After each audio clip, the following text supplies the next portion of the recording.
10h50, ontem nós tivemos um verdadeiro dia de terror em uma região do interior de São Paulo, Sabino, em poucas horas, no mesmo dia, 3 ataques, 2 carros forte e uma agência bancária, tudo isso em menos de 24 horas e mais ou menos na mesma região, Guilherme Oliveira. Conte tudo pra gente. Na mesma região, Lupato, Sabino, bom dia a vocês novamente aqui nos acompanha. São 5 cidades envolvidas nesses casos: São Pedro, Cordeirópolis, Sumaré, Indaiatuba e Piracicaba. Essas 5 cidades.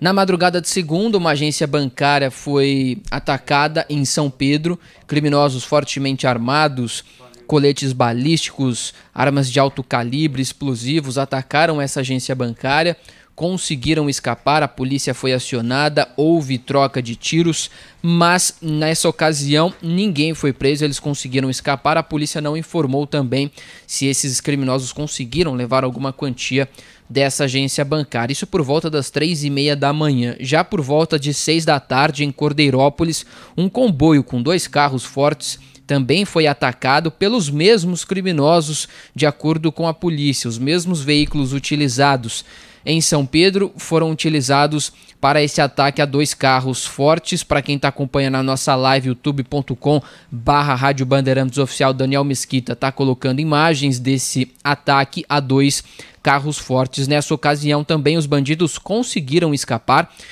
explodiram os cofres desses carros fortes, não foi informada a quantia levada, mas eles conseguiram escapar. Mais tarde, um outro caso em Piracicaba. Foi uma ação até que frustrada, os criminosos também com ligação aos outros 2 ataques, a polícia já confirmou isso. Houve uma outra tentativa de um ataque a carro forte, uma tentativa frustrada, os criminosos atiraram contra esse carro forte, mas não conseguiram levar nada desse veículo e fugiram. À noite, depois, na região de Sumaré, terceira cidade, um criminoso foi preso, ele que tem envolvimento nessa quadrilha, que foi responsável por esses 3 ataques. E esse criminoso, Lupato e Sabino, ele delatou um comparsa e também delatou uma casa que seria utilizada como base dessa quadrilha. O comparsa que ele delatou estava em Indaiatuba, já era procurado da justiça, foi preso naquela cidade. Essa 4ª cidade, 5ª cidade envolvida. Já na casa que seria usada como base dessa quadrilha, a polícia foi até lá, encontrou 2 criminosos. Um conseguiu escapar, pulou o muro e conseguiu escapar, o outro decidiu trocar tiros com a polícia, foi baleado e morreu. O tenente do BAEP de Campinas, Pedro Lengenfelder, detalhou a ação dos policiais. A gente vai ouvir agora ele relatando o que tinha dentro dessa casa. Vamos ouvir. Aqui tudo indica que seja um centro logístico da quadrilha, então aqui foram localizados armamentos de grosso calibre, fuzis, coletes, vestimentas, rádios, comunicadores, explosivos, balaclavas, tudo que nos leva a crer que eles fazem parte dessa quadrilha que efetuou aí esses crimes.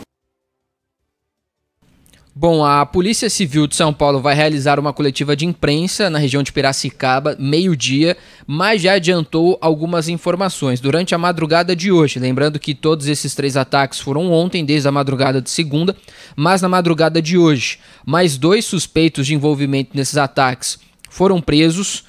E na ação também foram apreendidos 4 fuzis e um saco com mais de R$110 mil, além de outros materiais utilizados por essa quadrilha. Então, até o momento, desde a ocorrência ontem até agora, são pelo menos 4 envolvidos presos e um morto que decidiu trocar tiros com os policiais, pessoal.